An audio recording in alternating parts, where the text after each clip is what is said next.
2,89,670 క్యూసెక్కుల వరద ప్రవాహం 203 టీఎంసీలకు చేరిన నీటి నిల్వ 8 క్రస్ట్ గేట్లను తెరిచి నాగార్జున సాగర్కి నీటి విడుదల సాగర్లో 305 టీఎంసీలకు చేరిన నీటి నిల్వ 26 క్రస్ట్ గేట్లు 5 అడుగుల మేర ఎత్తి దిగువకు నీటిని విడుదల అన్నటువంటి వార్తని హైలైట్ చేశారు. మరోవైపున చంద్రబాబు మీ హామీల అమలు ఎప్పుడు అంటూ ఉద్యోగ ఉపాధ్యాయ వర్గాలు మమ్మల్ని నిలదీస్తున్నాయి, మా పట్ల కూటమి ప్రభుత్వ వైఖరి దారుణం, 25,000 కోట్లకు పైగా బకాయిలు, ఆర్థికేతర డిమాండ్ అయిన పీఆర్సీని కూడా వేయరా, ఏపీ రెవెన్యూ సర్వీసెస్ అసోసియేషన్ రాష్ట్ర అధ్యక్షుడు బొప్పరాజు వెంకటేశ్వర ప్రశ్న అన్నటువంటి వార్తని హైలైట్ చేశారు. అయితే సరస్వతి షేర్ల బదిలీ చెల్లదు తేల్చి చెప్పిన జాతీయ company law tribunal, YS Jaganmohan Reddy వాదనతో ఏకీభవించిన బెంచ్, షర్మిల చేసుకున్న షేర్ల అక్రమ బదిలీ నిలిపివేయాలన్న పిటిషన్కి అనుమతి, షేర్ల బదిలీ అక్రమమేనని ఎన్సీఎల్టీ తుది ఉత్తర్వులు అన్నటువంటి పాయింట్ని ఇక్కడ ప్రధానంగా హైలైట్ చేసింది.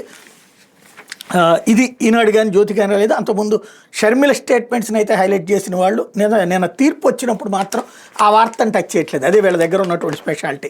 Saraswati power and industries private లిమిటెడ్కి చెందిన షేర్ల బదిలీ వ్యవహారంలో వైఎస్ఆర్సీపీ అధినేత వైఎస్ జగన్మోహన్ రెడ్డి వాదనతో జాతీయ కంపెనీ లా ట్రిబ్యునల్ ఏకీభవించింది. తన పేరిట వైఎస్ భారతీపేట సరస్వతి పవర్ అండ్ ఇండస్ట్రీస్లో ఉన్న షేర్లను తల్లి విజయమ్మ ద్వారా చెల్లెలు షర్మిల అక్రమంగా బదిలీ చేసుకున్నారని, తమ అనుమతి లేకుండా షేర్ ట్రాన్స్ఫర్ సర్టిఫికెట్లపై తమ సంతకాలు లేకుండా చేసుకున్న బదిలీ చెల్లదని, దాన్ని నిలిపివేయాలని అభ్యర్థిస్తూ వైఎస్ జగన్మోహన్ రెడ్డి వేసిన పిటిషన్ బెంచ్ అనుమతించింది. ఆ షేర్ల ట్రాన్స్ఫర్ చెల్లదంటూ షర్మిలకు బదిలీ అయిన వాటాలు నిలుపుదల చేస్తూ మంగళవారం తుది ఉత్తర్వులు జారీ చేసింది. సరస్వతి కంపెనీలోని తమ షేర్లను తల్లి విజయమ్మ ద్వారా చెల్లెలు షర్మిల అక్రమంగా బదిలీ చేసుకున్నాను ఎన్సీఎల్టీలో 2024 September 3 YS Jaganmohan Reddy petition దాఖలు చేశారు. కనీసం తమ సంతకాలు లేకుండా ఒరిజినల్ షేర్ సర్టిఫికేట్ లేకుండా బదిలీ జరిగిందని చెప్పారు. దీన్ని నిలుపుదల చేస్తూ ఆదేశాలు ఇవ్వాలని ట్రిబ్యునల్ని కోరారు. ఈ పిటిషన్పై ఇరుపక్షాల తరపున సుదీర్ఘవాదనలో ఉన్న రాజీవ్ భరద్వాజ్, సంజయ్ పూరి సభ్యుల ధర్మాసనం నెల 15 తీర్పు రిజర్వ్ చేసి మంగళవారం తుది ఉత్తర్వులు వెలువరించింది.